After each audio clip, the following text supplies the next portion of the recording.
sens. La stratégie de l'amalgame atteint un niveau presque mystique avec la comparaison de symboles réputés antisémites.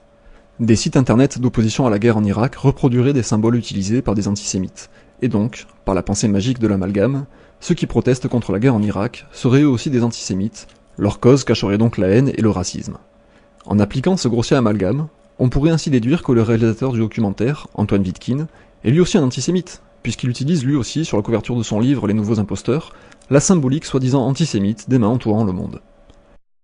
Après l'extrémisme et l'antisémitisme, le documentaire assimile la dénonciation du complot gouvernemental à la recherche d'audience, des journaux à sensation et des émissions de divertissement.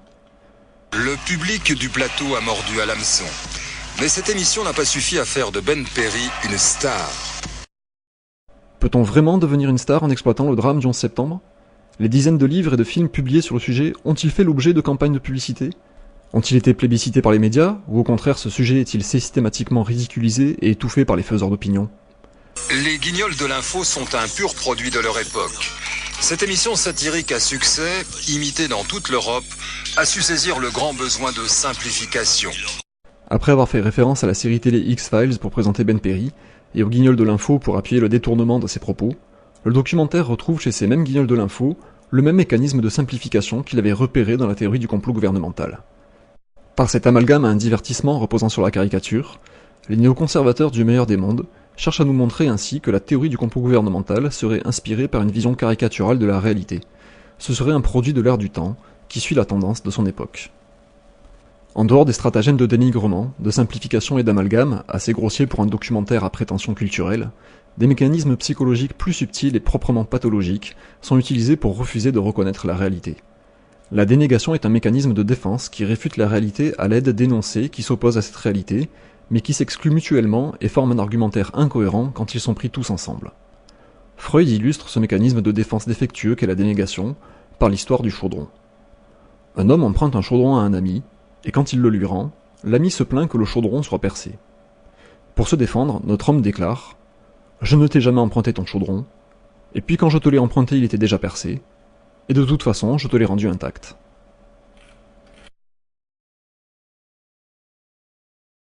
Cette attaque a été tellement médiatisée, tellement parfaitement mise au point, que le soupçon naît en quelque sorte de sa clarté. Elle est si évidente, elle va tellement de soi, et en même temps elle est tellement invraisemblable, que les gens disent ça n'est pas possible, ça ne peut pas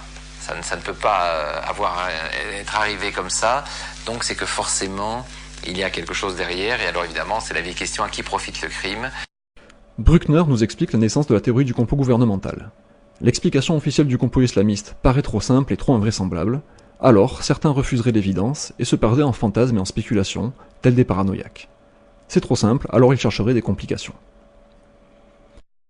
Le complot est un réducteur de complexité. Ce qui était obscur devient clair, ce qui était compliqué devient simple, il n'y a plus qu'une seule personne. Bruckner nous propose maintenant le schéma inverse. La théorie du complot gouvernemental serait la simplification d'une réalité trop complexe. Tout ça est trop compliqué, alors les idiots simplifieraient en désignant un seul coupable. Bruckner se contredit donc lui-même en avançant deux arguments contradictoires qui reposent sur deux appréciations radicalement opposées des attentats du 11 septembre. D'un côté, les attentats seraient clairs, évidents, et la théorie du complot gouvernemental chercherait à compliquer l'évidence. De l'autre, ces attentats seraient complexes et obscurs, et la théorie du complot gouvernemental chercherait à clarifier et à simplifier le complexe. Les raisons qui ont été avancées n'étaient pas les véritables raisons. Les véritables raisons étaient la lutte contre le terrorisme, le remodelage du Proche-Orient. Il suffisait d'écouter Bush, Powell et les autres pour l'entendre. Voici un exemple d'argumentaire contradictoire qui révèle encore une dénégation. D'un côté, Bacharan dit que les raisons avancées par Bush n'étaient pas les véritables raisons. De l'autre, la voix off nous dit que pour trouver les véritables raisons, il suffisait d'écouter Bush. Ces deux arguments contradictoires apportent pourtant la même conclusion. Il n'y a pas de complot qui tienne. Le déni est un mode de défense défini en psychanalyse comme un refus par le sujet de reconnaître la réalité d'une perception traumatisante. Alors que la dénégation oppose des énoncés non cohérents à la réalité dérangeante, le déni est un refus de prendre en compte une telle réalité. Ce mécanisme est particulièrement invoqué par Freud pour rendre compte du fétichisme et des psychoses, où il ferait coexister dans le moi deux positions inconciliables, induites par deux types différents de défense. L'une porterait sur la réalité extérieure, et serait le déni d'une perception de la réalité, l'autre porterait sur un élément fondateur de la réalité humaine et serait le déni d'une théorie explicative des faits. À l'ONU, Colin Powell présente des preuves qui n'en sont pas. Ces mensonges, ces à peu près, renforcent l'idée que les États-Unis dissimulent des buts inavouables. Colin Powell a-t-il menti purement et simplement en inventant des preuves, ou bien a-t-il produit des à peu près de preuves, comme aimerait nous le faire croire le journaliste? Cet abus de langage permet de dénier la réalité du mensonge américain à l'ONU. Ils ont menti en présentant de fausses preuves, mais pourtant ils sont sincères. Je pense que l'administration américaine, et George Bush en particulier, ont fait preuve d'un immense manque de pédagogie au sujet de la guerre en Irak, non seulement de pédagogie, mais de sincérité. Et c'est vrai que le fait que l'on a décrypté petit à petit, en se donnant énormément de mal, quelles pouvaient être les véritables intentions de ce gouvernement au sujet de l'Irak, ça entretient la paranoïa. Nicole Bacharan nous dit donc qu'il aurait fallu plus de pédagogie pour éviter la paranoïa. Selon le petit Larousse, la pédagogie est la théorie ou la science de l'éducation des enfants, et c'est aussi la qualité du bon pédagogue. Depuis Edward Bernays et la généralisation des relations publiques, l'opinion a été habituée à ce qu'on lui donne à retenir une vision acceptable de la réalité. Il ne faut pas dire qu'on fait un coup d'État illégitime au Guatemala pour défendre des intérêts marchands, il faut dire qu'on combat le communisme. Nicole Bacharan reconnaît l'immense manque de sincérité de l'administration américaine et l'opacité de ses véritables intentions, mais refuse d'y voir un manque d'honnêteté. Elle instaure ainsi un espace d'interprétation où quelqu'un peut à la fois mentir et être honnête. L'administration manque de sincérité, mais l'administration est sincère. Ici, c'est la théorie explicative des faits qui est déniée. La perception du mensonge américain est reconnue, mais la réalité de cette perception n'est pas intégrée dans le discours. Cette perception d'un mensonge américain est purement et simplement ignorée, parce qu'elle est inconciliable avec l'image de l'Amérique que Nicole Bacharan s'est construite et qu'elle veut nous faire partager. La théorie du complot tourne toujours autour d'une avidité commerciale et d'une avidité de s'approprier les ressources naturelles, essentiellement le pétrole. Toute initiative américaine est vue à l'aune du pétrole. C'est tout à fait juste que George Bush a toujours en tête le pétrole. Où est-il? À quel prix? Et de quelle manière va-t-il avantager ou non l'industrie et l'économie américaine.